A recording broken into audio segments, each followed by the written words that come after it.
ഇത് നമ്മൾ തയ്യാറാക്കുന്നത് സ്വീറ്റ് കോണാണ്. അതിനായിട്ട് ഒരു സ്വീറ്റ് കോണിൻ്റെ ഒരു തണ്ടെടുത്തിട്ടുണ്ട്. ഇത് നന്നായിട്ട് ക്ലീൻ ചെയ്തതാണ്. ഇനി നമുക്കിത് കട്ട് ചെയ്ത് മാറ്റണം. ആക്ച്വലി ഇത് പച്ചയോടെ കട്ട് ചെയ്യുമ്പോഴായിരിക്കും നമുക്ക് വളരെ എളുപ്പം. വേവിച്ചിട്ട് ഇതുപോലെ മുറിച്ച് മാറ്റുവാൻ ഇത്തിരി ബുദ്ധിമുട്ടാണ്. അതിലും നല്ലത് നമുക്ക് വേവ് കൂടുതലായി പോയാൽ ഇതുപോലെ അരിഞ്ഞെടുക്കാനും പറ്റുകയില്ല. അതുകൊണ്ട് ഞാനിത് കട്ട് ചെയ്ത് എടുത്തു. ഇനി നമുക്ക് വേണ്ടത് ഒരു ക്യാപ്സിക്കം കട്ട് ചെയ്ത് വളരെ സ്ലൈസസ് ആയിട്ട് എടുക്കണം. റെഡ് ക്യാപ്സിക്കമാണ്. അപ്പോൾ ഇത് വളരെ കളർഫുള്ളായ രീതിയിലും വളരെ ഹെൽത്തി ആയിട്ടും നമുക്ക് ഈ ക്യാപ്സിക്കം ഡിഫറെൻ്റ് ആയിട്ടുള്ള ക്യാപ്സിക്കം ചേർക്കുമ്പോൾ നല്ലതാണ് നമുക്ക്. അപ്പോൾ അതുകൊണ്ടാണ് ഞാൻ റെഡ് ക്യാപ്സിക്കവും യൂസ് ചെയ്യുന്നത്. അടുത്തതായി നമുക്ക് ഒരു യെല്ലോ ക്യാപ്സിക്കം ഞാൻ എടുത്തിട്ടുണ്ട്. അപ്പോൾ ഇതും അതുപോലെ തന്നെ സ്ലൈസസ് ആക്കി ചെറിയ പീസസ് ആക്കി കട്ട് ചെയ്തെടുക്കണം. ആദ്യം തന്നെ ഇതിൻ്റെ അകത്തെ ആ കുരുക്കളൊക്കെ ഒന്നങ്ങ് മുളകിൻ്റെ അരി എന്നങ്ങ് മാറ്റിക്കളയണം. അത് നമുക്ക് ആവശ്യമില്ല, അത് ദഹിക്കുകയില്ല നമുക്ക് വയറ്റിൽ ചെന്നിട്ടുണ്ടെങ്കിൽ. അപ്പോൾ അതിന് മുറിച്ച് മാറ്റി സ്ലൈസസ് ആക്കിയതിന് ശേഷം ചെറിയ ചെറിയ പീസസ് ആക്കണം. അപ്പോൾ അടുത്തത് ക്യാരറ്റാണ്. ക്യാരറ്റ് കുരു എന്നുള്ള കഷ്ണമല്ല, ഞാനിത് വളരെ സ്ലൈസസ് ആയിട്ടാണ് കട്ട് ചെയ്യുന്നത്. പാൻ അടുപ്പത്ത് വെച്ച് പാൻ ചൂടായി വന്നു. നെയ്യിലാണ് ഞാനിത് തയ്യാറാക്കുന്നത്. ഞാൻ വീട്ടിലുണ്ടാക്കിയ ഹോം മെയ്ഡ് നെയ്യാണ്. ഞാനിതിൻ്റെ വീഡിയോയും ഇട്ടിട്ടുണ്ടായിരുന്നു. അപ്പോൾ നെയ്യ് ചൂടായി വരുന്നുണ്ട്. ഇതിലോട്ട് നമുക്ക് ഇനി ആവശ്യമായ അധികം മസാലകളൊന്നും വേണ്ട, പക്ഷേ എന്നാലും നമുക്ക് ടേസ്റ്റിനായിട്ട് മസാലകൾ ആവശ്യമാണ്.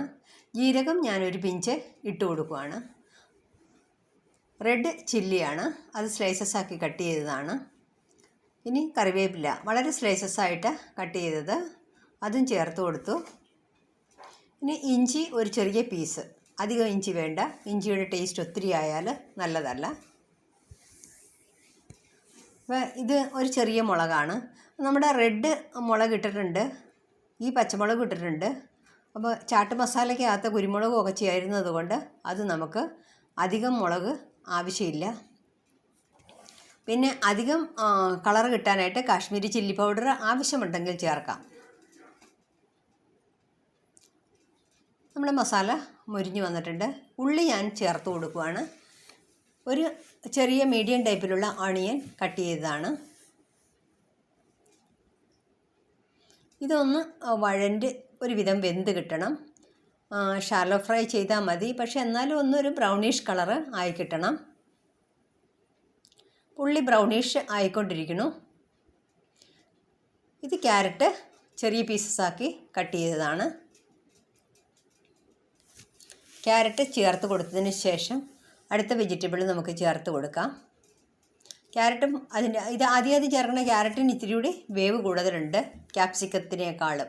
റെഡ് ക്യാപ്സിക്കം ചെറുതായി കട്ട് ചെയ്തതാണ്, അതങ്ങോട്ട് ചേർത്ത് കൊടുത്തു. യെല്ലോ ക്യാപ്സിക്കം അതും ചേർത്ത് കൊടുത്തു.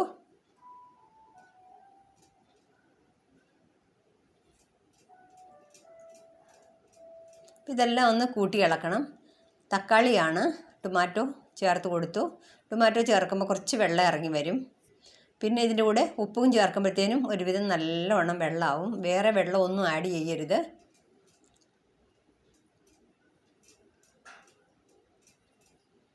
നെയ്യ് ഒരു അല്പം കൂടി ചേർത്ത് കൊടുത്തു. അല്പം കുറവുള്ളതുപോലെ തോന്നി.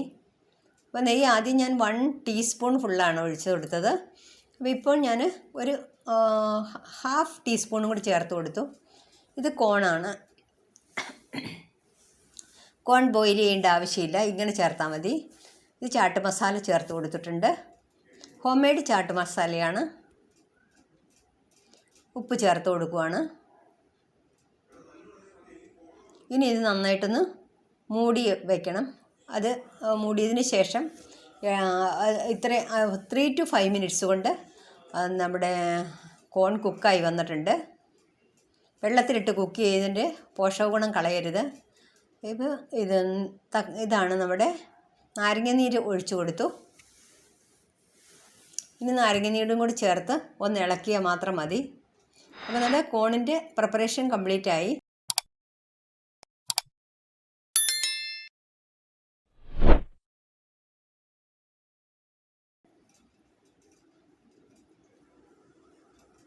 അപ്പോൾ നമ്മുടെ ചാട്ട് കോൺ റെഡി ആയിട്ടുണ്ട്. വളരെ ടേസ്റ്റിയാണ്, സൂപ്പർ ടേസ്റ്റി, കുട്ടികൾ നന്നായി ഇഷ്ടപ്പെടുന്ന ഒരു വിഭവമാണ്. നിങ്ങൾ തയ്യാറാക്കി നോക്കണം.